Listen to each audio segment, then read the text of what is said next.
Jason dropped out. Perfect timing, right when we go live. I don't know what happened. Hey, here we go. Hey, he probably everybody. he hated my joke. Yeah, it was that bad, huh? That was a good one. I was visualizing this in my head. It was a good one. Yeah, I've got a few other ones if you want to hear them. Yeah, go on. Sometime. Okay. This young couple going to a restaurant. This is clean. Going to a restaurant, they sit down, and the waiter gives them a bit of time to relax, and goes over there, and he opens the bottle of wine they brought with them, and pours a glass, and gives them some time, then comes back and offers the menu to them. And they look over the menu, and the girl says, "Excuse me, waiter." He goes, "My boyfriend and I, we don't eat meat, we don't eat eggs, we don't like MSG, we don't like this, and we don't like that. Is there anything you can suggest for us?" And the waiter looks at both of them and said, "A taxi." Get out of here, huh? Good one. I can't remember any clean jokes, so I won't tell any. What's going on, Neff? Oh, hey, Neff. Hey, brothers. What's going Perfect on? timing. You joined right when we hit live. Yeah, did you guys see Dan tonight in the chat? He was sour grapes tonight. Like, you wouldn't believe the grumbling and whining and crying from him. Well, the video was directly on him, so. I think this is the first time I've been in a live stream with Matt in, like, maybe ever. It's a long time. He's busy Probably, lately. Neff. I reckon Dan's keyboard was running hot. He was typing so much. Hardly. He was making so many typos. I reckon he was really, really nervous. Yeah. Well, we were critiquing his video, and we were just playing what he was saying and then refuting it. So, he probably was just going crazy watching this. Now, this is like the third time I've been in a live stream with Matt. He's just hard to catch up with, man. He's just, when he's available to do something like that, boom, he's in there. But, catching him is like trying to catch a rat with a net, catching up trying to grab live. Yeah. It's like trying to grab a greased piglet with a pair of tongs. Grab a greased piglet, yeah. I spend a lot of time making the videos rather than being in them. Yeah, that's right. Right. Yeah, that's right. But it's fun. It's nice to go live. It's just really hard. What do you use anyway to make videos? What software do you use? It's built into a Mac computer. It's called iMovie. Oh, Mac, you Antichrist, you. Yeah. Well, I use both. Yeah, the Apple thing. Yeah, Adam and Well, Soros bought into Google, so ever since he bought into Google, things have gone a bit not so good with Android. So I'd say they're both about equal with each other now, both as evil as each other. Matt, do you have this little dog bouncing up and down endlessly and incessantly in the corner of your screen in this Mac? Because no. you don't have that problem. I don't think so. I don't see a dog jumping around. I see a duck with a headset on, but that's about as crazy as I get. That's almost as bad. Okay, so this is the thing. Dan said, CRISPR, said, he said, what's wrong with the mutation rates, the ones that show no substitutions? What's wrong with that? It's like, and it's biased. I remember reading, I can't remember exactly who said it, but there was a lot, like some scientists, some evolutionist scientists that were running them down for those studies. Not just us. Well, of course. Yeah. Asking what's wrong with the mutation rates, like saying, what's wrong with standing in front of a machine gun? Yeah, they were the ones that discovered the mutation rate was fast. And so they had to do the backpedaling. So what happened is, imagine I'm an evolutionist and I discovered a fast mutation rate.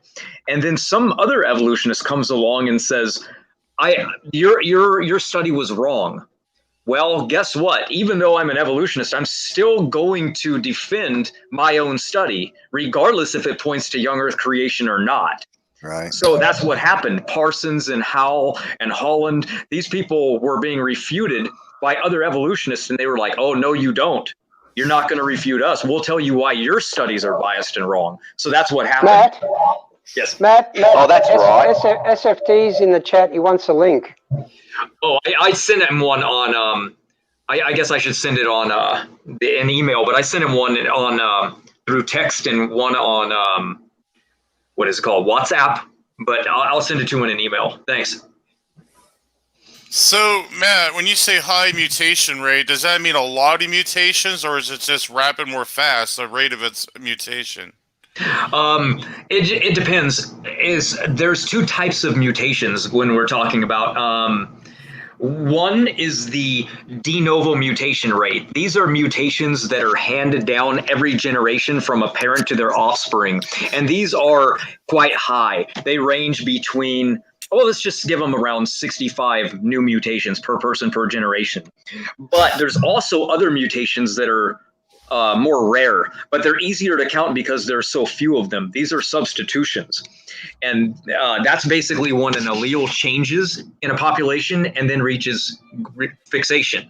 So you can count it as one, but they only occur around one new mutation like this, around every 30 to 40 generations. So they're very infrequent, but they're easy to count because we only have a handful of them in all humanity. Like me and you might differ around 3 substitutions, but if we test an Australian Aboriginal, we might be 20 substitutions different. The maximum difference between all humanity is 24 when it comes to substitutions. So it's really easy for us to count up the substitutions. But when we're looking at the raw mutations, the 64 that are handed down per person per generation, that's a really fast mutation rate. Really, really fast. So they count both of those. And I find it easier to look at the substitutions just because there's fewer of them. Matt, have you noticed that the evolutionists haven't been really trying to defend the mutation rate by saying, yeah, look at the mechanism of evolution. How many mutations are happening? So evolution happens faster than you think. Right. So instead, they're trying to argue against the mutation rate. What's that tell you? That tells you that they know that their storyline is about that mutations and natural selection is what designs the features of living things is a bogus story. They can't defend it. Instead, they're trying to fight against the mutation rate. If their theory was true, they should be saying, look at the plethora of mutations that are occurring that make evolution happen. Duh, don't you see? They're doing the opposite. That tells you something. That's a big failure on their behalf. Good point. Good point. Hey, Smokey, how's it going? What's up, bro? How you doing? I saw your invite. Yeah, I sent one over. I didn't realize that there was actually something going on John's channel when we started this up. He's over there arguing with the anarchists, so I thought I'd come over here and see what you guys were doing. There you go. Good. Yeah, we wanted to kind of have an after show because we told everybody that we would. We just didn't realize that we were going to be talking 2.5 hours straight. It's all good. So. I find it funny that the evolutionists are arguing against the mutation rate when, if evolution were true, mutation is the base mechanism for it. And they should be talking about mutation. Evolution would want as many mutations as it could get its hands on, right?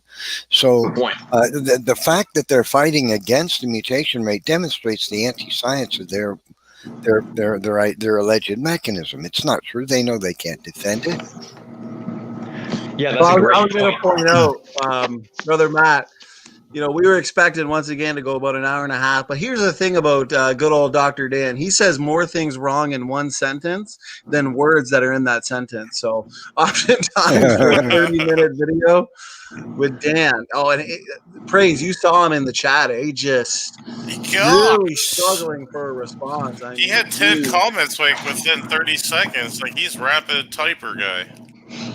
Hey, we should invite him on, and then the first word he says, mute him, and say, we can't allow any more lies on this channel. Yeah, just like you did to me. Yeah.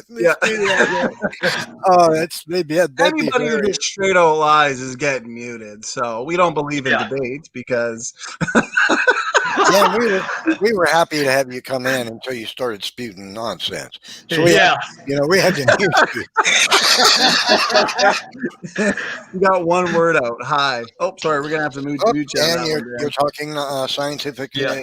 and false things. We can't have that. I'm sorry. Exactly. Nobody in this chat is high. Get out of here.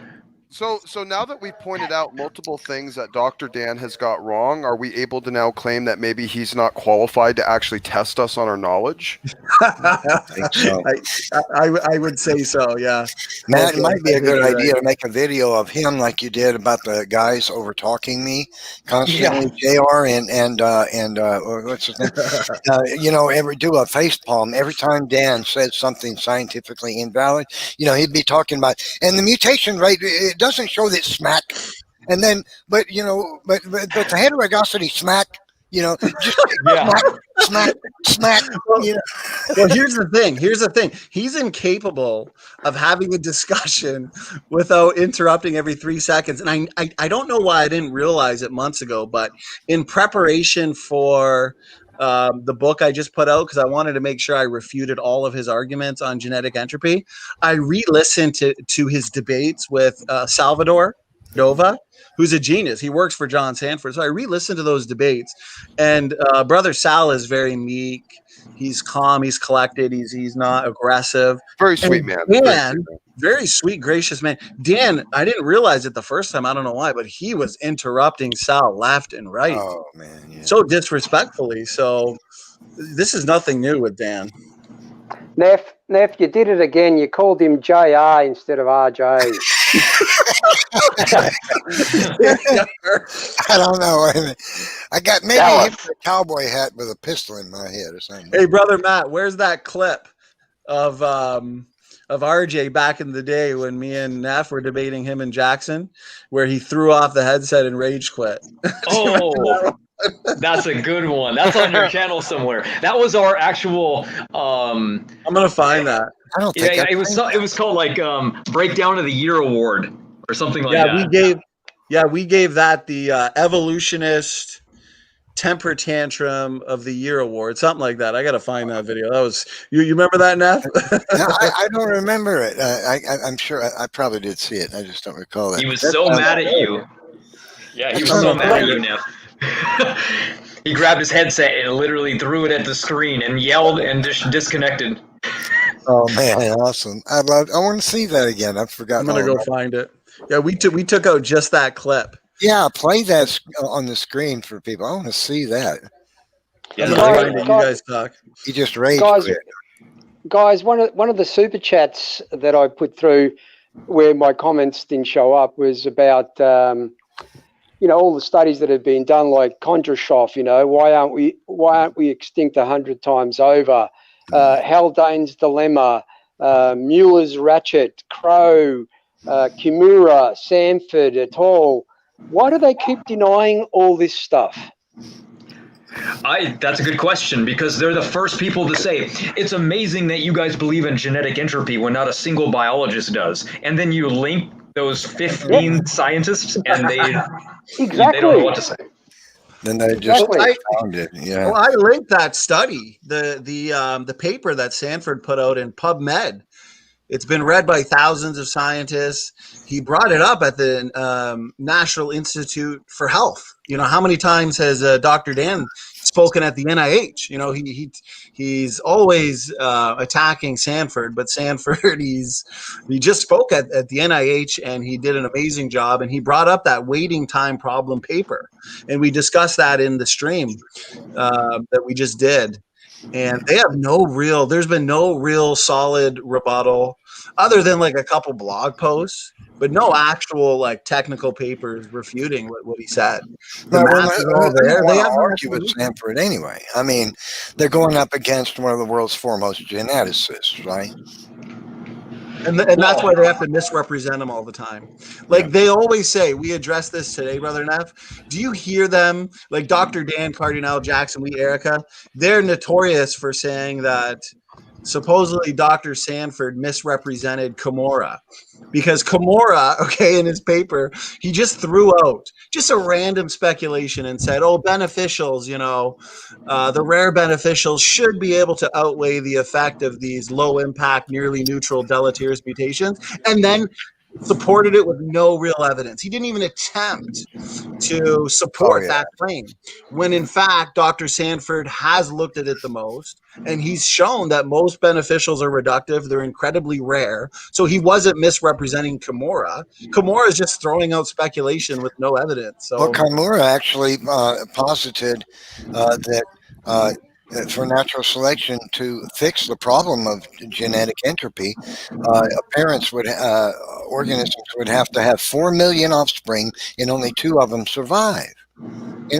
Weed out all the negativity and leave the 2 that had the least, for the genetic entropy not to be destroying the species. But now then he's going to turn around like evolutionists always do and say that's the mechanism for evolution. Standing in front of a machine gun. That's how you get a better body. Yeah, genetic mistakes and spelling mistakes. Took a single-celled-like ancestor into a whale and humans and apes over billions of years. That's supposedly science. That's what they're teaching the kids. Yeah. Get your encyclopedia and just change around letters at random all through the encyclopedia for a billion years, and that'll make a much more complex and much better and more accurate encyclopedia. Well, not only that, you build the encyclopedia that way, one letter at a time. Just random. Yeah, that's right. Randomly selecting text, and then randomly change things and delete things and add stuff at random, and just random letters, nothing thing, and just add them in there randomly. And over billions of years, that'll make it from a 1,000-page encyclopedia to a 10,000 or 100,000 page encyclopedia with just so much complex information in it, as if it's going to do that. Well, we could also start a booth and take it around the country in the back of a truck. A booth made of lead with a little block of uranium in it. Doesn't have to be big, just the size of a golf ball. Not even that big. No, the size of a little refrigerator magnet. And the challenge for the evolutionists is come on inside the box and evolve a little bit. And see how many takers you get. Who's going to go in there? Knockout gene. Oh, what was that gene that you said if you knocked it out, they can't knock it out because it's only humans have got the gene and they can't find it in mice, so they can't test it unless they knock it out in a human. And I think it was Snake that was saying that gene doesn't do anything and stuff like that. And I think we should all get together and chip in some money. And I think they might do it for free for him, actually, is go to the NIH, I think it is, and get them to knock that gene out for him and see what happens. Oh, no, it was speed of sound. That's right. I can't remember what gene it was. I want to say only 15% of the genetics is functional. Okay, then I'll pay you to go knock out the other 85% of your genetics, and we'll see we'll see the result. We'll see how that turns out. Yeah, that'd be good, huh? Oh, they'd love to do that. I reckon they'd do it for free. They go, oh, wow, sign off a disclaimer, and next minute, 85% of his genome's gone and drops like a fly, dead instantly. Yeah, those rebuttals you were talking about, SFT, on the blog posts, I can't remember who the guy was I was discussing it with, but he linked to a blog post where they refer to some graduate student. A graduate student had written a rebuttal to the Sanford paper, and right at the base of the blog were 2 initials, no author's name, just 2 initials. Yeah, and I said, well, you can't be serious. You go, who's the author of this? Right. Well, that's the thing. Dr. John Sanford has never actually had anything other than like angry bloggers in the form of rebuttals to genetic entropy. Most even your evolutionary scientists at the NIH or the ones working for ENCODE, I mean, they're looking for treasure in the genome. They're looking for function. They're trying to figure out, how to cure certain diseases, how to deal with this problem of genetic degradation. Dr. Sanford doesn't even look at these bloggers like he doesn't take them seriously. There's no technical rebuttals to his work. He's putting out papers. He just put out the waiting time problem paper in a secular journal in PubMed. There's been no serious criticism of it. These guys, evolution is dead. It really is dead. Douglas Sachs has done the same thing, published about the waiting time problem. And, it just, the math doesn't work. To get the two protein mutations that would cause enough mutation changes to a protein sequence that would result in a new functional fold in a protein would be an outrageous amount of time. There's not enough time. It was billions of years. For an ape to turn into a human, I'll just be quick, Neff. For an ape to turn into a human with even if it was 97% similar or something like that, or if to say the 15% difference that they find, it would take, or 12%, whatever it is, it would take something like 97 billion years. At the current mutation rate for it to something like that. Not enough time in the history of the universe. Yeah, much longer than the actual age of the known universe, or what they say is the age. Well, I think video. I've never seen it. I think Matt's got that clip.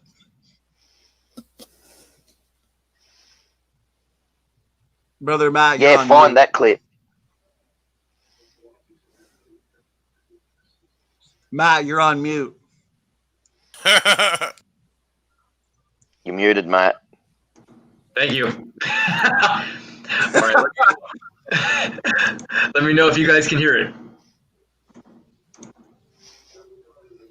No. We're not seeing. We're seeing it, right? Yeah. You see it? Yeah. Okay. Yeah. No audio. No audio. Okay, that was my fault again. You'll learn it. Yeah, Pray. So how'd we do? You give us out of 10. 10 being the worst production value ever, or 1 being the worst. How would you rate us tonight? We did good? 11. I'm not just kidding. I'll give you a 5. Okay, that's pretty good. Well, I guess you did. I guess you had to come in and teach us the audio. So I'll take a 50%. Nice. The article. Ready? Can you hear it? Hold on. Question, please. Can I ask a question? I'm not saying it does. Please, can I ask a question? Why did you cite it? Why did you cite it? It doesn't. Because this is the very mechanism that supposedly created the 80% difference. Can I ask a question? According to who? According to who? Not this paper. Wait, you're saying it's not? Question. Okay, so let me ask you a couple of questions. Okay, are you telling me? Is it not true that 80% of the proteins in the human? Can I ask a goddamn question? James,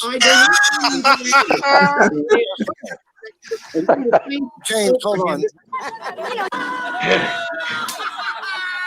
The different. This is not a conversation. This is a monologue. James, the problem is this: the evolutionists, when you point out this kind of evidence, they go ballistic and atomic on you because they can't answer for it.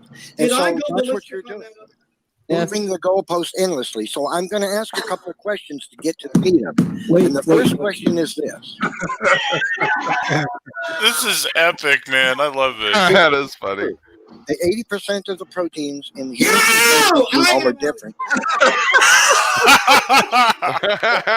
by one amino acid, right? I cannot deal with. I am very angry. Let me tell you.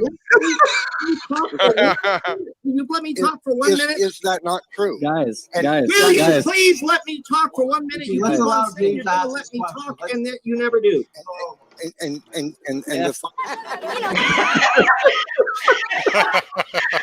is it not the same mechanism that created the difference in our proteins? Oh my God! Please. The other people who have their microphones, will you please tell us, do you think that Nephilim keeps Only Neff could do that. doesn't allow us to talk about it. The problem is this.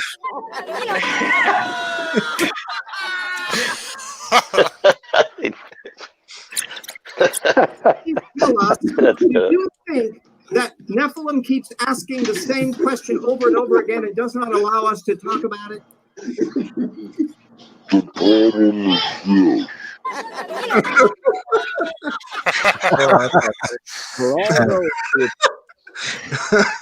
Neff really gets under his skin. I know he does. He didn't want to answer my question, so he wanted to keep. He wanted to try to keep changing the subject, is what it was.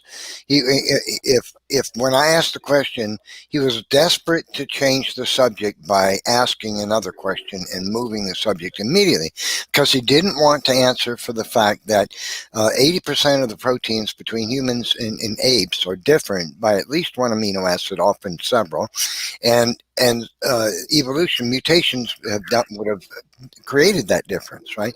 And that's allegedly the mechanism of evolution. And so he didn't want to answer for that. So he was desperate, just absolutely ravenously desperate to try to ask me a question to skirt my question so he could not have to answer for it. Well, and that's the thing when you're debating these evolutionists is you don't want to let them off the hook. So oftentimes they'll not have an answer, or they will answer your question with a question. And when their worldview all the time, right, when their worldview is being demolished in front of a live audience, they are desperate to either interrupt you, not answer the question. Yeah. It's the same thing with that protein, the protein differences. It's the same thing with the Y chromosome differences. It's the same thing with the linkage block. They got no answer. In my most recent debate with him, that's all he ever did. When I'd asked a question of him, he would say, well, let me ask you this. And I said, no. I asked you a question.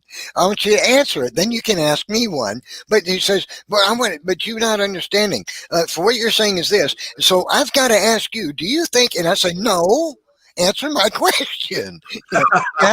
You have to not let him get off the hook. And when you don't let RJ get off the hook, that's when he goes ballistic. He just can't handle it, that he's got to give an account for the crap he claims. He was going ballistic with me. Matt, you probably remember that. My last debate with him on Modern Day Debate, I started it off with, because I went second and he started it off. He tried to do a slap and run. Never let them slap and run. He tried to say, oh no, the chromosome 2 fusion isn't overturned. And then he went to a new topic because I gave evidence that it's been overturned. And I said, no, we're stopping right there. Don't slap and run. Don't slap and run. If you think it hasn't been overturned, tell me why. And then I asked him the problem of the ape-specific satellite DNA that's not found in the human chromosomes, if there really was an ape-specific chromosome 2 fusion. And you should have seen him. Same thing with you, Neff, refusing to answer the question, trying to get off topic. And I tried like 3 or 4, maybe 5 times just to get him to answer it. So this guy's been at it for 50 years too. I don't get it. RJ looked, I saw a video of RJ from 3 years ago, and his face looks calm and peaceful, and he looks about 10 years younger. Now, after dealing with you for 3 years, he looks haggard and tortured. That's true. We ought to all just in together decide that we're never going to call him RJ anymore. We're just going to call him JR. Just the crap out of it. Don't forget that Twitch he developed. Oh, the poor guy. I was mean to him in my debate. He started doing his facial tick, because he does that when he gets nervous. And I said something about tick. Something that time keeps ticking, because I wanted that word to go in his mind, and maybe subliminally, his face would start twitching. It was mean. Oh, no.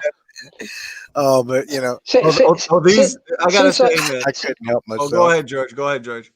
I was going to say, since I've got a few of you guys together, I had a little question which I posed to Dr. Jensen about 2 weeks ago now.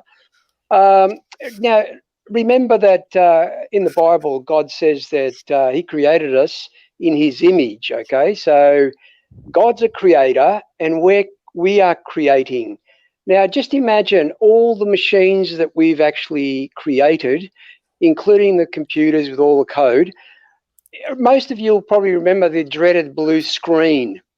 When a computer hung, we actually pushed that reboot button, which is now called the restart button, and everything got reinitialized and went back to its original state of working correctly. Now, this is my question I posed to Dr. Jensen. With the genome, they've identified, one report said over 4 million on-off switches. Another article I read suggested it was over 8 million. And I asked him, do you think that as a creator, like we are creating computers with reboot buttons, do you think that one or maybe a combination of those on-off switches might be the reboot button that Jesus will come back and press, and our genome is fixed so that, our take away our tears, death will be abolished, all that sort of stuff. So I was just sort of thinking, as a creator, you'd probably be smart enough to do something like that. I think that's a good question. Some good points. Because I would say after the flood, especially with the changing environmental conditions and mutation accumulation, I bet a lot of those longevity genes that kept our biblical ancestors, the biblical patriarchs in the pre-flood world, kept them so healthy. They were able to live into, 700, 800, 900 years old. I bet a lot of those longevity genes that kept them as healthy as they were probably shut off. They were mutated. So it makes sense that if those genes are turned back on, Brother Matt, you have a lot of good information on a couple of those genes that if they were turned back on, you would have the ability for longevity. Well, SFT, imagine most of us, I think, apart from Matt Powell, make backups of the work we do on PCs. And if something goes wrong, we restore it. You'd think a smart designer would have something in the genome that in that event he would be able to restore all that information that's corrupted. That's just another analogy. Give us a perfect genome. Well, we don't know what kind of flesh we're going to have. It says incorruptible, but whatever kind it is, maybe it won't even have DNA. I don't really know what God's going to design for us. It has in mind, but we know this: there won't be any genomic decay going on. That's for sure. Yeah. Does anyone know whether Matt Powell retrieved any of that lost information, the movie he was making? Yes, only 2 people. He retrieved some of mine and all of Grady's. He lost everyone else. Poor guy. Yeah, he said back till December now or something like that. Yeah. Oh, well. He'll learn, I guess. He traveled everywhere to get that too. Crazy. How'd he lose it? He didn't back up his hard drive in his computer. Oh, man. Yeah, you got to back up, dude. I got 2 SSDs and a hard disk drive in mine. So we got a few super chats before I forget. Doki Doki Bible Club. Couple $1.49 super chats. I said it earlier. That's going to pay for my coffees. Now, I know you're hours away, brother, but if you ever come visit me, we'll have a coffee together. And what was that new show we were going to do? Caffeinated creationism. Yeah, caffeinated creationism. Did you see the mugs? Hey, did you see the? Oh, I went mute. Brother Neff, did you see the new mugs we got for that? Caffeinated? No. No, you got something. Oh, yeah, cool. Caffeinated creationism, baby. You gotta be a coffee lover to join, though. Yeah, it's a coffee club. So thanks for the super chat, Doki. I'm going to show you the mugs. They're funny. Hey, I've always thought it'd be funny to make a evolution trivia game. With questions like a true or false game. So mutation, genetic diversity being highest should be higher amongst non-Africans than Africans if evolution were true. And the evolutionist says, yeah. Actually, that would be a fun game. That's something we got to do. Well, what was the other one that you did? We did it. I think it was like a month ago. It was some funny memes we got from it. Darn, what was it? I think it was the darndest thing evolutionists believe or something. Oh, I can't. Bizarre evolutionist beliefs. Yeah. Well, I reckon. Oh, go ahead, Jason. I'm just going to share screen for 2 seconds. I want to show Neff our coffee mugs for our future show. There we go. Can you see Neff? Oops. I think my computer's dying. It's coming. No. Not yet. No. No, you need Matt there to click off on it or something to click it to approve it. Wait, what am I don't see anything. What am I looking for? I don't know. I think that if Neff wants to share something, you have to approve it. I think. Yeah. If I see something Standing for Truth is trying to screen share something, I think. Is he? I think he said he was, but then he said he had to plug his computer in. He was dying. Yeah, I don't see anything yet. I think he needs praise to do it. No, we got 3 praises in here. Yeah, exactly. Me, praise, and Standing for Truth can all share it. Someone dropped out. Oh, Standing for Truth. He'll be back. Oh, his computer went out. Oh, yeah. Update, maybe. Take over. No, he said he was dying. I think the battery is going down. All right. He's on his phone. Oh, yeah. If you're on your phone live. No, I think he's on a laptop, a notebook computer. All right. Yeah, it just sucks the juice when you're live for some reason. It really goes down fast. Yeah, the batteries in those things only last. They're not real long lived, from what I hear. I don't have a computer like that. I got a desktop PC. Yeah, hang on. I'm just trying to sign into my. Oh, there it is. Let me have a look here. Every time they come up with a longer life battery, what they do is they just improve or increase the functionality of the software to use up all that power. So you're back to square one. Yeah, battery technology is pretty lame. It really, there has to be a better way to store more electrons in the same space. That's the thing. That's the problem of battery technology. The Dr. James Tour was talking about that, and he thinks with these new materials that they're inventing, they might be able to store whopping lots more electrons in a battery than they're doing today. So maybe, solid state batteries, if they get them going, it won't really make your phone run any longer, because all they'll do if they get a more powerful battery is just make the phone more powerful. But you'll have a better phone. Standing for Truth, you use the K word. You can't use the K word in here, buddy. Karma. That is a Hindu word. That's not a Christian word. Well, it's in the Bible, at least. You reap what you sow. Yeah, there you go. That's in the Bible. I always say karma's a demon, and it is.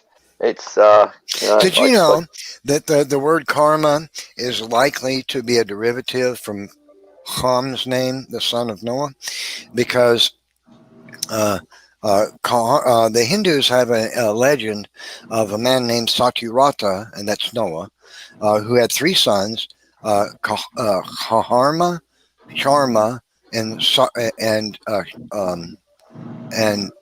Satyu. No, wait a minute. What was Karma is Ham, Sharma Shem, and Yaphet was Yapati. Yeah. So 3 sons, Yapati, Sharma, and Karma. And so the likely thing is, you know what happened to Ham? He did something ungodly around with his father, right? While his father was sleeping, and he was outcast from the No, family he had for it. sex with his father's Yeah, wife. that's what exactly. Because Yeah, and so he was outcast from the family, and so what happened is something bad happened to him because he did something bad. See, so this is probably where the Hindus got the idea of karma. You know, that when you do something bad comes back around on you, or something good comes back around on you, because Ham did something bad and it resulted in him being ousted from the family. So what comes around goes around. That's a very good possibility that the word karma is derived from the name of Ham, the son of Noah. Well, that'd be actually pretty awesome then. I like that. Yeah, I believe it was. Yeah, well, with the thing, my father's. I think it says something about my father's nakedness. I saw my father's nakedness. Later, somewhere else in the Bible, it refers to a person committing adultery with the wife of the thing. It refers to that as him seeing his father's nakedness. The text, actually, the text implies that he did more than look.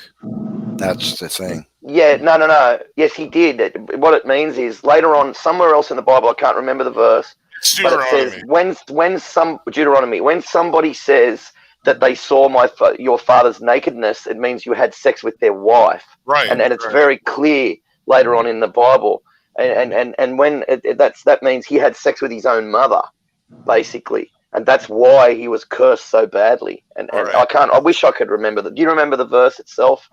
Yeah, I'll look it up right now. Actually, thank you. I hadn't heard this before. Show you later on in Deuteronomy when he shows you that verse. It'll show you that that's what it means. Yeah.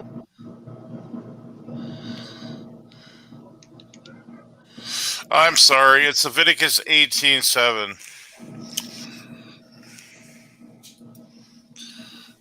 So it really goes into depth in Leviticus 18, like the whole, basically, I mean, much of the chapter talks about that one thing. Yeah.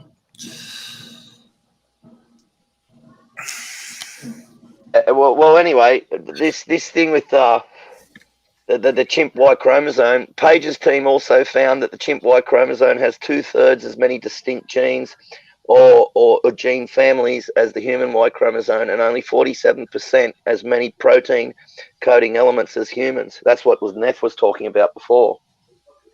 Right, Neff? I'm sorry, I was reading. What'd you say? Oh, that's okay. No. You go. Keep reading that. Keep reading it. Oh, that's fine. It's not important. Just read that. It's not important, man. Just from my own curiosity. I'm looking at it. I don't think that's correct. I might be wrong, but I think it's just talking about nakedness of somebody here. I don't think it means that to look upon the nakedness of your father means to look upon his wife. I don't see that in the text. I'll find a commentary on that I read. That's a very good commentary. I'll find it and I'll send it to you in an email, and you can have a look at the commentary and see what you think. It's James Burton Kaufman, man. I like his. I don't agree with everything he says, but I like his commentaries. I like his mission statement too. Just from my own curiosity, it's 5 o'clock in the afternoon here. Is it around 2 or 3 o'clock in the morning where you guys are? It is for me. It's 2. Yeah. Ooh. Okay, late. so you're about 14 hours behind. Okay, yeah. Gee, you guys are. Oh, that's right. It's Saturday for you guys, isn't it? Yes. Yeah. Yep. Right. Okay. Well, it's Sunday for you, right? It's still Saturday, but 5 o'clock in the afternoon Saturday. Oh yeah, 5 in the evening Saturday. Okay. Yeah, because I missed some of your streams there. I think the last couple were too early in the morning for me. I was in my second dream. Yeah, well, you're on the upside down part of the world, so. No, it's the other way around, mate. It's the other way around. Did you see? I think I pointed that out to you once. Jonathan Sarfati gave a lecture once, and he shows a picture. He says, I flew 13 hours or something. That took me 13 hours, something like that, to get to the United States. I don't remember what he said, but anyway, he showed a map of the world, and he says, I'm from here, and showed a map of the world upside down. And for what we normally see, and he said, and he drew a line going down from Australia to the United States. He says, I'm from up here. I thought that was hilarious. when you think about it, logically, the northern hemisphere should be heavier or denser because there are more continents there. So it would logically make sense that the Earth would be that way around rather than the northern hemisphere being on top. Well, this is why the Earth has a wobble now, because of the flood, which God made the Earth balanced in the beginning, and it had no wobble. But when the continents got moved apart, things got unbalanced, like the wheel on your automobile. It gets out of balance and it wobbles a little bit going down the highway. And so the Earth has a slight wobble to it because the continents broke apart and were moved. And so it's not balanced anymore. What's the secular explanation to the wobble, Neff? I'm going to test you. Well, they just think that as the Earth formed, it never had a perfect rotation. Their model doesn't allow for it to have a perfect rotation. What wasn't it the impact theory that caused it? Yes, it's always an asteroid. Yeah, that magnified it's something significant. Yeah, that's like Jason says. They always appeal to impacts. Impact is one of the go-to fixers for everything, and they're wrong with all here's the thing. I think Mars has a similar tilt. So what's the explanation to Mars? Is that another impact theory? It's always impact, always. Yeah, yes, it is. And also Mercury's got too much iron on the surface. It's too hard, right? And what they say is over all these billions of years, it should have sunk right down to the core of Mercury. But their explanation for that is a massive impact blew away the outer layer and left the hard inner layer. Well, if their nebular hypothesis were true, all the planets would have a perfect rotational axis with the sun. And they don't, that's right. Plane with the sun, because if a disk exploded and the materials were spinning, then everything in the solar system should be spinning the same way as the sun. That's the second law of thermodynamics, the conservation of angular momentum. But that's not true, and all the planets would be in a perfectly flat elliptical plane with the sun. But none of that's true. So the planets having tilt, there would be no tilt. See what I mean? If they conform to the second law of thermodynamics, if their theory did. So they have to explain it some way. And like Jason says, well, it's always an impact. Well, it got hit by a meteor, an asteroid. Here's another bit of statistic. I might have these figures wrong, but I believe the sun has 98% of the mass of our solar system, while the planets have got something like 99% of the momentum. And you try and figure out how could that happen. I could be wrong there, but I think I heard that somewhere the other day. I think it was one of the Geisler videos I was listening to. No, that's a good point. Everything in the solar system is spinning much faster than the sun. It might be, even if it were going at the same rate as the sun in a circle, it's moving through space vastly faster than the sun is. Correct, yeah. Yeah, like looking at an LP, an old record on a phonograph. The inside where the spindle is going around slow, but out the outside edge of the record, it's moving through space very fast in comparison to how it's turning at the spindle, and that is a problem for their theory. That it just doesn't fit physics,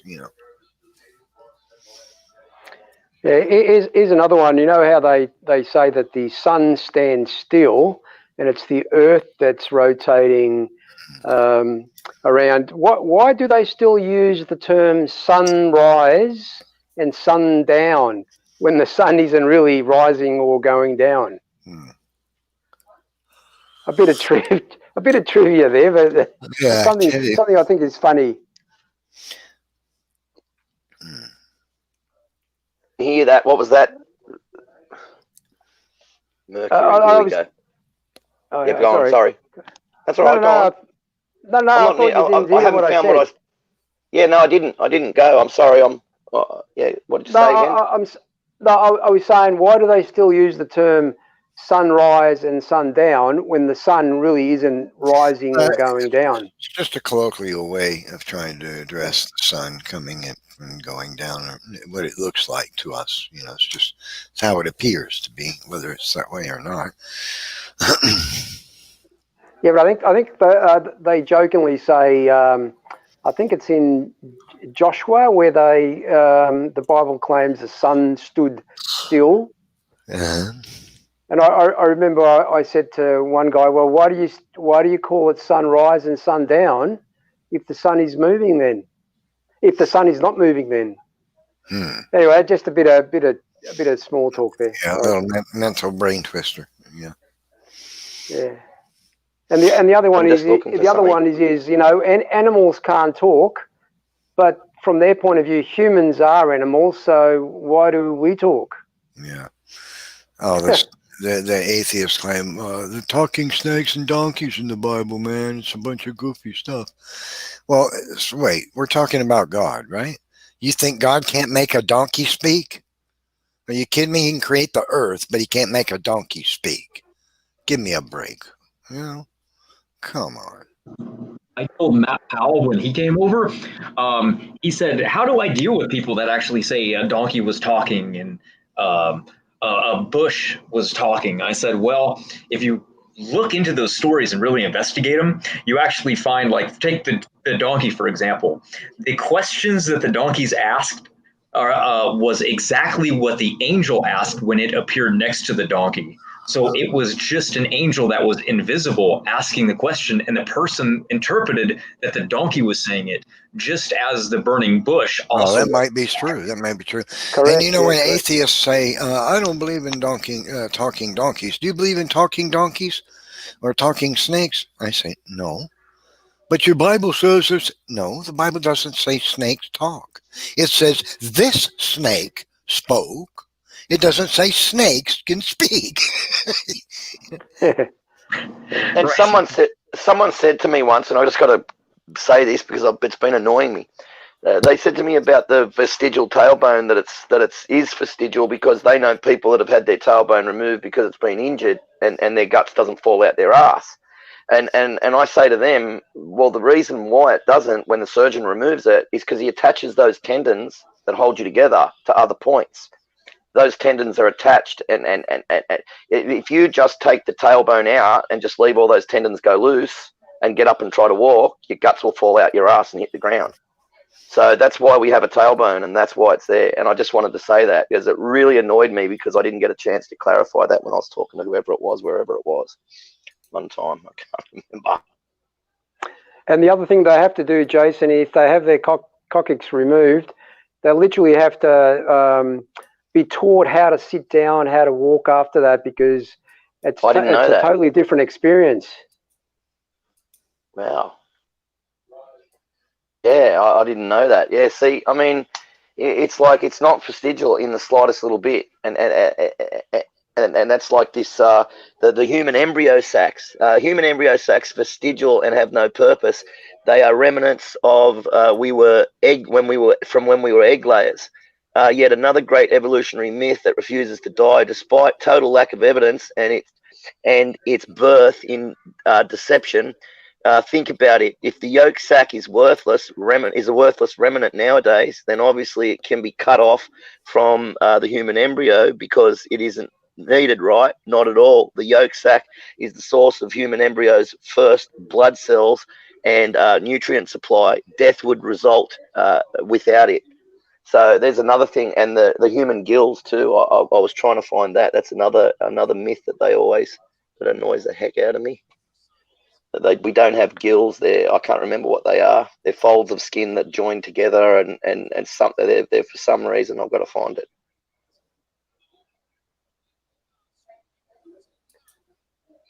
And it's going to take me a while. I just thought of something.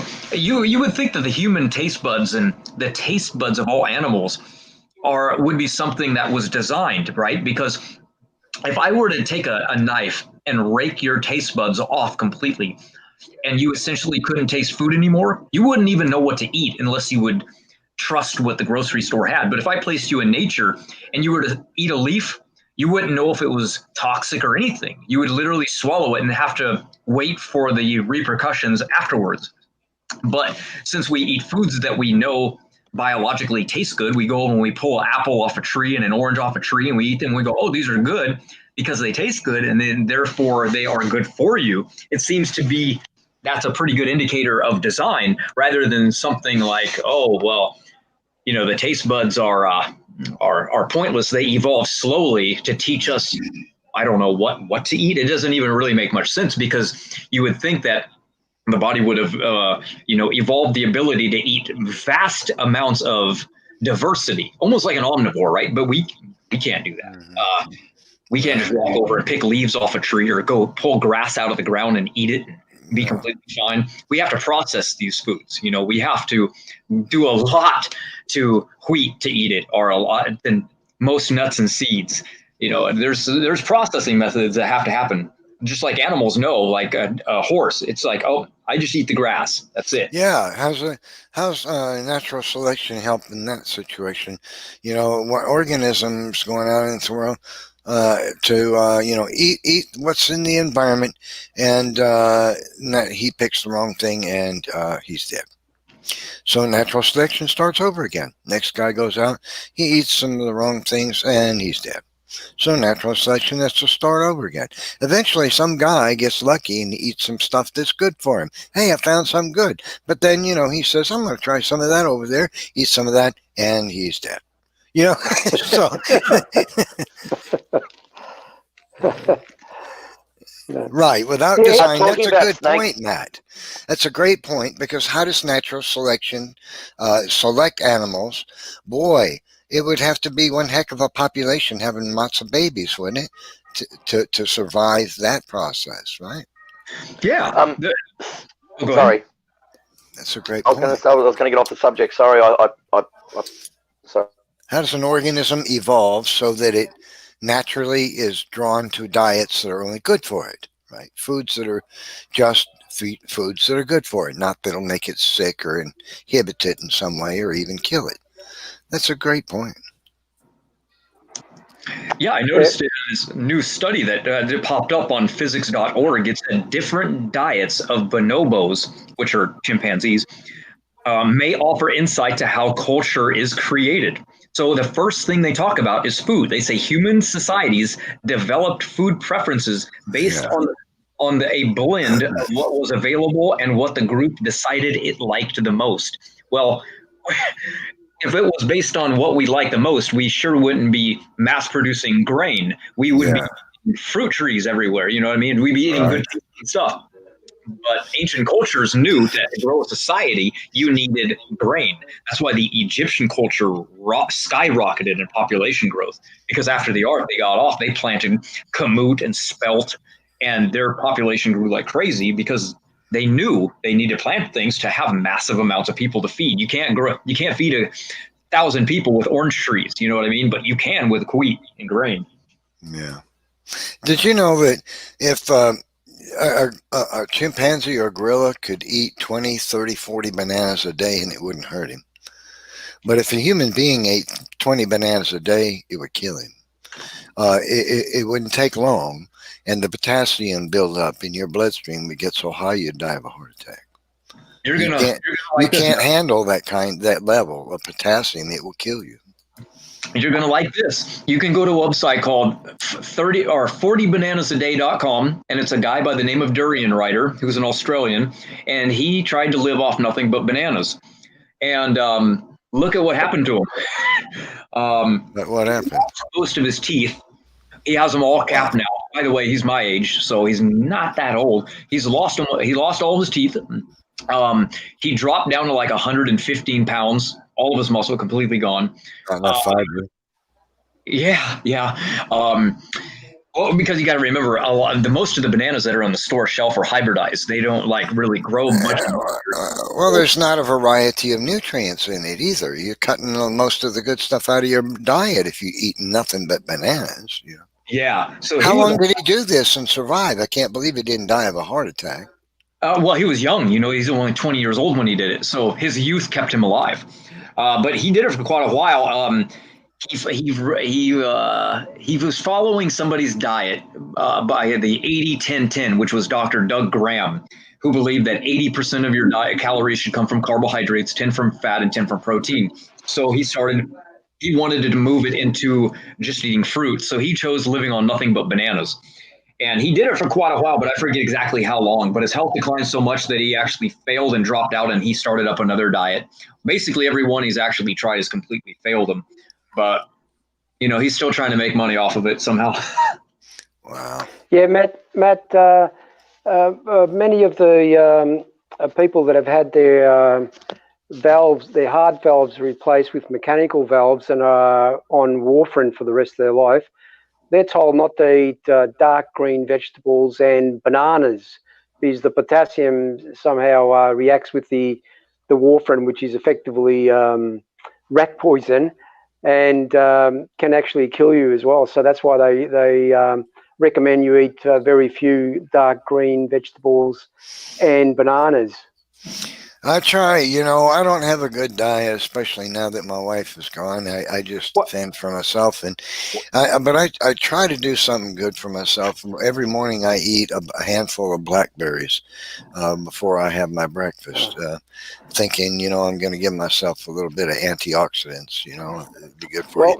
Because that dark color of a fruit indicates good stuff for you, The darker the fruit, Neff, I'll give you some advice. Because of our modern diet, we have pretty much salt in everything we eat. Yeah. So we don't add salt to your food, but instead of salt, use oregano as a substitute, and it's beneficial for you, and it has that similar effect as the natural salt does. I'm going to try that without the bad sprinkle oregano on everything. Huh? Okay. Yes. No, that's right. It's oregano we call it oregano. Yeah, onion powder works really good too. Onion powder tastes a lot like a salt.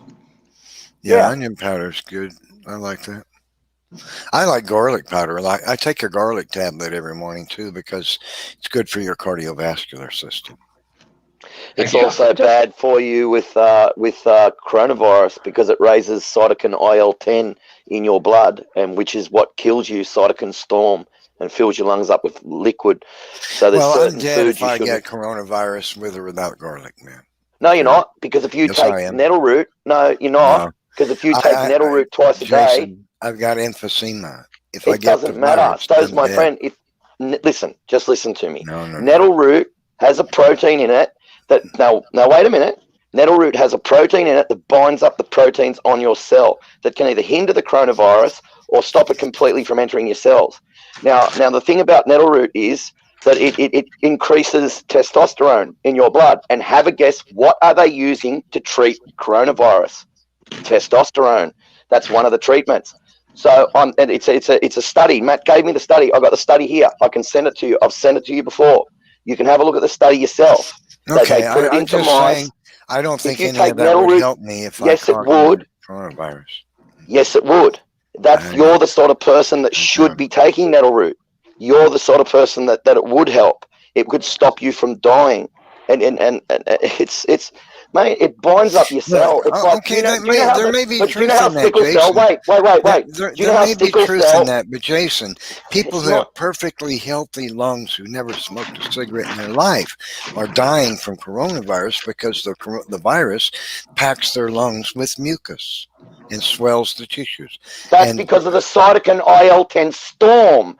And if you bind up that protein on your cells, then the coronavirus can't enter the cell. And what coronavirus does, it releases free iron into your blood. I don't doubt any of that. I'm just saying, I don't believe it would help me. what's killing you is, Neff, if with coronavirus, just listen, with coronavirus, when it gets into your hemoglobin and it releases free iron into your blood, it puts tiny little oxygen bubbles into your blood, which go through your bloodstream and literally sandblast, chew your soft tissue away. So if you take nettle root, it will stop that from happening. It can stop it from happening. So look, it's not nothing's set in stone, but the simple fact is if you take nettle root twice a day, once every 12 hours, you can buy it very cheap in bulk online. And then if you get coronavirus, you could be completely fine. It won't stop you getting it or spreading it. But Jason, coronavirus does more than that. It also makes your tissues swell and fills your lungs with mucus. Okay, mucus chokes you to death. You asphyxiate if your lungs. Yes, that's because of the cytokine IL-10 storm that happens. That's what does that. And in certain foods you eat will increase cytokine IL-10 in your blood. But also, if you avoid those foods, and also if you take nettle root, right? It's like sickle cell. If you've got half the sickle cell gene, it stops the parasite from entering your cell because it pulls the protein out of your cell. Well, nettle root does a similar thing with coronavirus. That may be true, Jason, but let me give you an analogy to help you understand. Well, don't take it and die then. If you take it, it's very cheap. It's very cheap. Saying, you're not. I don't think you're seeing it from my perspective. Imagine somebody's my friend's got emphysema. Okay, that's fine. But look, somebody's got a 65-year-old car that's barely running. It's running on 3 cylinders and its valves are clattering and everything. And you're telling me put a little, spruce in the gas tank, and now it's I'm telling you that if you put certain chemicals into your oil in your tank, it'll fill up the microfine scratches and tighten up your pistons and make them run better. Yes, it can. I know that for a fact. But the simple thing is, you can't undo the damage. Don't take it then. Don't take it and die. That's not going to undo the damage done to your lungs. No, that's right. But if the coronavirus can't enter your cells, it can't kill you. It can't proliferate in your body and grow and kill you. It can't get to the point where it'll create, but it can't get to the point where your body has a cytokine IL-10 storm in the first place. If this were true, how come the CDC? Oh my Lord, they are. They're treating people with testosterone, and nettle root raises testosterone in your blood. Do you understand? It's like it helps you on multiple levels. Okay, it's not just but you have to be taking it before you get it. You can't just wait till you get it and then start taking it. It might help. I just don't believe it doesn't just help. I don't believe. Okay, I'm going to post the link in the chat. I don't believe it's going to stop the virus from killing somebody. It can stop it completely from even making you some sick. People, not somebody. Not some people. Listen, Jason, it will always have some effect. Some people. It's not going to help somebody. I can understand it. Jason, it's not going to help somebody with emphysema like me. Do you understand? There's a difference between my lungs and a 27-year-old athlete or a 45-year-old guy that's never smoked. That is right. That is why people like you are the ones that need to take it. Look, I'm going to send it. I'm going to put it. Understand is it might help the 45-year-old guy survive the virus. It ain't going to help me. Okay. A lot of people that did really good surviving it were the people that had oxygen machines. That's why most of the hospitals ran out. So, you got to get on oxygen as fast as possible because your cells don't really uptake it very good. And your body, they essentially... because the parasite's inside your cells and breaking out and proliferating and destroying your cells and chewing your soft tissue away. If you can stop it from entering your cells in the first place, Neff, you're not going to get that problem. Now I'm going to go look for this thing. I'm going to post it once. I'm going to post it in the chat and in the side chat. I'm going to post this thing. Has this ever stopped the virus from entering anybody's cells? We don't know, mate. Look, yes, it has because they've done it on mice. What are they going to do? They're going to test it on humans? They're going to give humans that have got an underlying health condition and then give them coronavirus? Like they always test it on animals. Keep that in mind. Use it on people who have the virus to test, of course. You can't start taking it once you have the virus. Do you understand? You need to be taking it beforehand. It needs to be in your body and protecting your cells before you get the virus. If you get the virus and you've got it already and then start taking nettle root, forget it. You're dead. You need to be taking it beforehand. Sounds like magic to me. Oh, my Lord. I'm going to find this guy. No wonder RJ screams his head off. I'm sorry, but I sympathise with him now. I don't know where the U-turn happened in all this, but that was crazy. So did everybody here actually watch the destruction of Dan for this? I caught John's channel. I caught part of it. I didn't see the whole thing. I started a live stream of my own. Oh, really? Man, I was hoping not a lot of people were live right now because we were going to have an after show and we already kind of planned on having one. And then I saw that some people were live. I was like, oh man, I really don't like to have an after show. But Jason was like, no, we got to go live and talk about this. This will be great. And the critics really didn't have much. You know, the comment section is usually just full of just despicable comments, but not bad this time. Maybe they didn't have any answers. I'm sure they'll have excuses, but I don't know what they're going to say anymore. I mean, Standing for Truth released his new book today, so all the critics are going to buy it, I'm sure, because it's called Refuting the Critics. Yeah. So that'll be fun. I got to get it to you, Neff. Yeah, they're going to. It's in the side chat, Neff. Read it. Go on, there's your citation. You tell me that's magic. You tell me that citation is magic. Go on. You tell me that scientific study is just magic. Sounds like magic to you. Go on, mate. It's really annoying when you say stupid things like that, man. I've got the evidence here, and you want to sit there and you want to tell me it sounds like magic. Jason, it does sound like magic to me. That's all. I don't think you understand it. Oh, my Lord. I can't believe that you would say something like that. There's so many things like cancer cures. I suppose cannabis oil curing cancer is magic as well. You know what I mean? I suppose all the other things that we take for our bodies that do miraculous things in our bodies, all the other herbs that we take for our bodies, is all magic.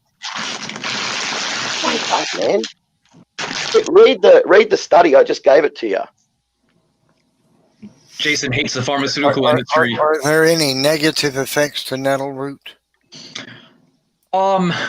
Let's see. It's a particular protein that gets in from the nettle root that helps it attack the coronavirus. But as far as side effects, it is a testosterone booster. So you would probably, yes, there would be. Because remember, men raise testosterone levels. That hormone, testosterone, flips really quickly to being DHT. So you want to mitigate that with something called an aromatase inhibitor. So that would be taking something along with it, like in conjunction with grapeseed extract, for example. Okay, so if I take this stuff for 6 weeks, I'll start looking like Arnold. I start looking like Schwarzenegger with hair. Well, you would probably lose your hair because chimpanzee version of Schwarzenegger. I'm not sure how much it raises testosterone with the amount that you need to fight the coronavirus, because that's another one of the things, right? A little bit, like one capsule or two, raises testosterone. But if you take more than that to fight the coronavirus, I don't know how much it actually increases testosterone. Would this have a negative effect on your heart as well? No. Look, I'll tell you what.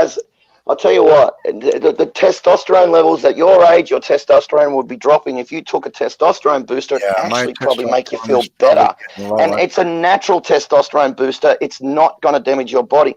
I've been taking nettle root. The main thing I notice with it is when I do take it is I get a little bit more snappy. You know what I mean? Like and stronger and stronger. I get snappier and stronger. Matt, so if you don't want to.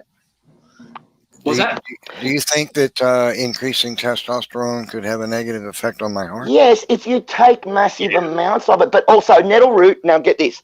Nettle root is also an estrogen blocker. Let me finish for once, Neff. Nettle is also an estrogen blocker. Just let me finish, mate. I'm really annoyed with it. Nettle is also, mate, if you don't like it, then don't, you know what I mean? It just let me finish. Other people might be interested.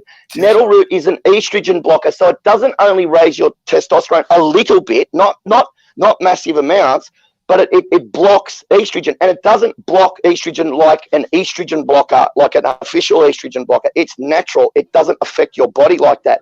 So it blocks, it raises your testosterone a little bit, and then what it does is it stops your body from converting that excess testosterone into estrogen by blocking, being an estrogen blocker as well. So if you can take nettle root, if you're a bodybuilder and you're taking, say, artificial steroids, you can take large amounts of nettle root as an estrogen blocker. And Jason, also it raises, yeah. Jason, you can't force things on people, mate. But what's annoying me? Listen. What's annoying me is I'm trying to talk. Other people in the chat might be interested in what I'm saying. Yeah. He keeps cutting me off and telling me he doesn't believe it's going to work. And I'm trying to say something, not for his benefit, not just for his benefit, but for other people that are listening. And he just wants to cut me off and stop me from telling. And there might be people in the chat that are interested in that. You know what I mean? They might have older people they want to protect. There, I've put the thing in the side chat. Come down.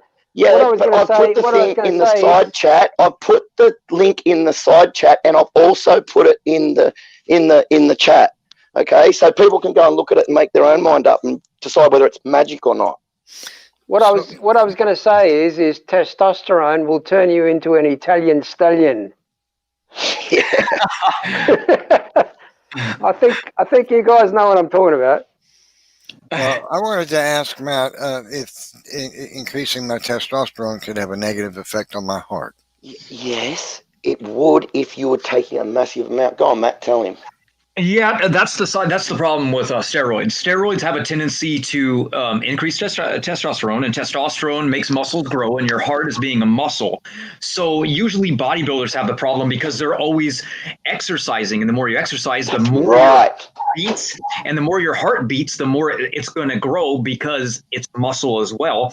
So if you're doing a lot of strenuous exercise, you need to lower, testosterone amounts. Don't boost too much above natural levels. You want something called an adaptogen, because adaptogens have a tendency to help your body adapt. So if you're low testosterone, it'll raise it. If it's too high, it'll lower it. Yes, and that's why nettle root is good for your body, not bad for it. Nettle root will block estrogen. It will raise your testosterone. It won't raise it to a point where it's going to make you sick or make your heart grow. I suppose if you took 10 tablespoons of it every morning and night, and you're out there pumping weights in the gym all day really hard and just putting your heart under massive pressure and strain, then your heart's going to grow so large you're going to get angina. But I don't think you're doing that, Neff. And taking a little bit every day is just going to protect you. Well, the evidence is there for everybody to see, and they can read it. So, all right. Praise is probably like, what in the world? What's going on? And I was just saying that for other people's benefit. What's going on? You're always there listening, Praise. Yes, I am. Typically not a question. What in the world? What are you listening to? Oh, this Madden thing. I don't even know. Anyway, Neff, what were you going to say? I thought I heard you say. Oh, I was just going to say, by itself, if I didn't take anything else, would nettle root have a negative effect on my health, do you think? I would say if it's the first time you've taken it, it might make you feel a little strange because, again, it changes your actual hormones, and anything that affects your hormones will make you probably lose a little sleep in the beginning, maybe. It just depends on how your body reacts to testosterone. Some people just don't do good on it. Others do really good, really good. So, it also doesn't really taste very good, so you probably want to buy it. But nettle root doesn't raise your testosterone massive amounts. It's not raising your testosterone to like a bodybuilder's standard where they'd be taking. I've injected testosterone, so I know the difference. I've taken nettle root and I've injected testosterone when I've been bodybuilding. I was bench pressing 100 kilos, like on a Smith machine, mind you, not free weights. But I know what testosterone does, Neff. And I've had both the artificial version, the illegal version, which it is here, and I don't mind saying that because let them come and bloody arrest me for something I did years and years and years ago. But I've taken testosterone and nettle root, and I can tell you nettle root's nothing. All it'll do is most probably save your life if you get coronavirus. Maybe it won't, but maybe it will. So don't take it. Ask your doctor about it. Say to your doctor, if I take this little bit of nettle root, like 1.5 grams twice a day in a capsule, will that affect my medications or affect my illness? And see what your doctor says. There's always a margin of error in anything, including what you're talking about. So it's not 100% effective. It's not, but not necessarily. It's going to be. Of course, it's not. It's like if you eat too much bananas, what happens? If you eat too much of anything, what happens? If you take it balanced and like you work out what dose is right for you to take. I see 1.5 grams twice a day might be too much for some people, but other people might need 4 times that twice a day. It's just you just take a smaller amount. If you take like a capsule of 1.5 grams in it twice a day and it's making you feel a bit funny, then cut it in half. Cut the amount in the just cut the capsule in half, get a little bit of powder and swallow it down. It's not that hard. And work out what dose is right for you. And if you're on medications, I'd suggest you talk to your doctor first. And I'm gonna do the right thing, and I know it's pretty late for you guys. But there's I'm gonna take my dog I'm gonna go take my dog for a walk, and I'm gonna let you guys go to sleep. All right. All right, George. Talk to you later. God bless. God bless, bro. See ya. Take care, brother. Take care. There's foods that you eat, like certain foods that you eat just normal foods that raise your testosterone as well. So what are you going to stop eating food? I mean, come on, man. I mean, it's very negligible. My mum's taking it. My mum's pushing 70 something. She's got underlying health conditions, and she's a woman, and she's taking it, and she's been taking it ever since this coronavirus thing first started. Ever since I told her, and she's fine. Wow. Yeah, and for somebody like you if you got it, you would instantly want to get on extra oxygen.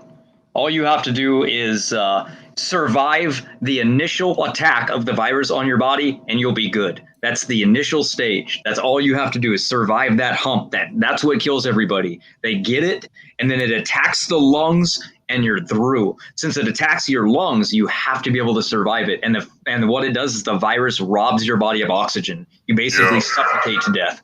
So just get on oxygen as fast as you can, and boom, you're golden. I've got an oxygen machine here. Are you crazy?